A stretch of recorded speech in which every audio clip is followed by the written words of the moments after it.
Hello అండి. Welcome back to my channel Varsha's world. ఈరోజు recipe అయితే పప్పు. పప్పు కూడా చూపియాలా అంటే ఈ వీడియోలో నేను 2 రకాల పప్పు రెసిపీస్ చూపించేస్తాను. పప్పు చేయడం రాని వాళ్ళు కూడా ఉన్నారండి. వాళ్ళ కోసమే ఈ రెసిపీస్. ఇది అస్సలు వంట రాని వాళ్ళు, బిగినర్స్, బ్యాచిలర్స్ కూడా ఈజీగా చేసేసుకోవచ్చు. ఫస్ట్ అయితే గోంగూర పప్పు రెసిపీ చూపించేస్తాను. కుక్కర్లో 2:30 గ్లాసుల పప్పుకి 5 గ్లాసుల వాటర్ వేసేసుకోవాలి. పప్పుని శుభ్రంగా కడిగేసుకొని అప్పుడు వాటర్ వేయండి. ఒక్క స్పూన్ కారం, ఒక్క టొమాటో, 2 పచ్చిమిర్చి పెద్ద ముక్కలుగానే కట్ చేసుకోవచ్చు, ఏం పర్వాలేదు, కుక్కర్లో చక్కగా ఉడికిపోతాయి.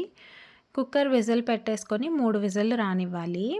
సిమ్లో అయితే 3, హైలో అయితే ఒక 4 రానిస్తే మెత్తగా ఉడికిపోతుంది పప్పు. ఈలోపు ఇంకొక గిన్నెలో ఒక 2 కట్టల గోంగూరని నీట్గా ఒలిచేసి వాష్ చేసుకున్న గోంగూర తీసుకోండి.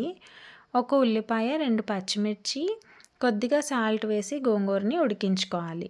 ఈలోగా మన పప్పు కూడా చక్కగా ఉడికిపోయింది. దీన్ని చక్కగా మెదిపేసుకొని ఇప్పుడు ఆల్రెడీ ఉడికించుకొని మెదిపి పెట్టుకున్న గోంగూరని ఈ ఉడికిన పప్పులో వేసేసుకోవాలి. పప్పుతో ఎప్పుడు గోంగూరని కలిపి ఉడికించకండి, ఎందుకంటే పప్పు కంప్లీట్గా ఉడకదు. పులుపు వల్ల పప్పు ఉడకదనమాట. సో పప్పు వేరేగా గోంగూర వేరేగా ఉడకబెట్టుకోండి, టేస్ట్ చాలా బాగుంటుంది. నాకెందుకో ఈ గోంగూర పులుపు సరిపోదనిపించి చింతపండు పులుపు కూడా కొద్దిగా వేసుకున్నాను. కన్సిస్టెన్సీకి తగ్గట్టుగా వాటర్ వేసుకోండి. మీకు పప్పు ముద్దగా కావాలి అంటే వాటర్ ఎక్కువగా వేసుకోకండి, కొంచెం పల్చగా ఉంటే బాగుంటుంది అనుకున్నప్పుడు మాత్రమే కొద్దిగా ఎక్కువ వాటర్ వేసుకోండి. ఇప్పుడు మళ్ళీ స్టవ్ వెలిగించేసుకొని చింతపండు పులుపు వేసాం కదా, అది కొంచెం మరగాలి కాబట్టి కొద్దిగా మరిగించుకోవాలి. మనం గోంగూరకి సరిపడా సాల్ట్ వేసాం, బట్ పప్పులో సాల్ట్ వేయలేదు కదా, సాల్ట్ వేసేసుకొని మరిగించుకోవాలి. అది ఒక 5-10 మినిట్స్ మరిగిన తర్వాత తాలింపు వేసేసుకోవాలి. గోంగూర పప్పులో వెల్లుల్లిపాయలు, ఎండుమిర్చి, జీలకర్ర, ఆవాలు, మినపప్పు ఇవి లైట్గా ఫ్రై అయిన తర్వాత మీకు కావాలంటే ఇంగువ కూడా వేసుకోవచ్చు.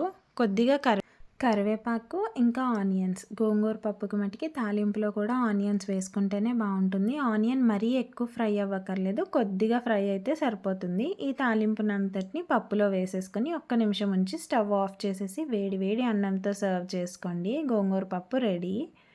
ఇప్పుడు ఇంకొక పప్పు రెసిపీ చూపిస్తున్నాను. ఇదేంటంటే బీరకాయ పప్పు. బీరకాయ పప్పు అల్టిమేట్ అని చెప్తానండి, చాలా బాగుంటుంది. గోంగూర పప్పు ఇది ఈక్వల్ టేస్ట్లోనే ఉన్నాయా అని అనిపిస్తుంది, అంత టేస్టీగా ఉంటుంది. అందులో బీరకాయ వేసామా వేయలేదా అన్నట్టుగా ఉంటుంది, ఎవ్వరూ కనుక్కోలేరు. బీరకాయలు, ఆనపకాయలు ఇలా తినని వారు ఎవరైనా ఉంటే కనుక ఇలా పప్పులో వేసి పెట్టేస్తూ ఉండండి.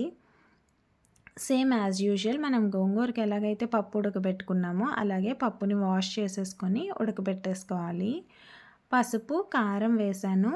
ఇప్పుడు గోంగూర మనం వేరేగా ఉడకబెట్టాం, బట్ బీరకాయలు కలిపే ఉడకబెడతాం. బీరకాయలు, టొమాటోస్, పచ్చిమిర్చి వేసేసుకొని కుక్కర్ లిడ్ పెట్టేసుకోవాలి. కొంచెం ముదిరిన బీరకాయలైనా ఏం ప్రాబ్లం లేదండి, పప్పులో వేసేసుకోవచ్చు, ఏం పర్వాలేదు, చక్కగా ఉడికిపోతాయి. పప్పు టేస్ట్ కూడా చాలా బాగుంటుంది. ఒక చిన్న నిమ్మకాయ సైజ్ అంత చింతపండుని నానబెట్టుకొని ఉంచుకోవాలి.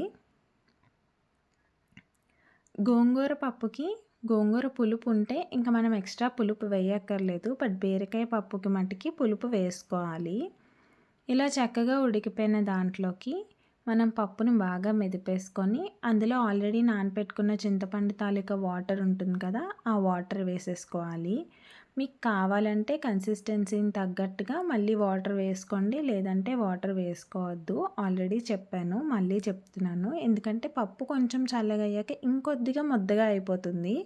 సో ఉడికించేటప్పుడు కొంచెం పలుచగా ఉంటుంటే అది చల్లగా అయిన తర్వాత కొంచెం చిక్కబడిపోతుంది.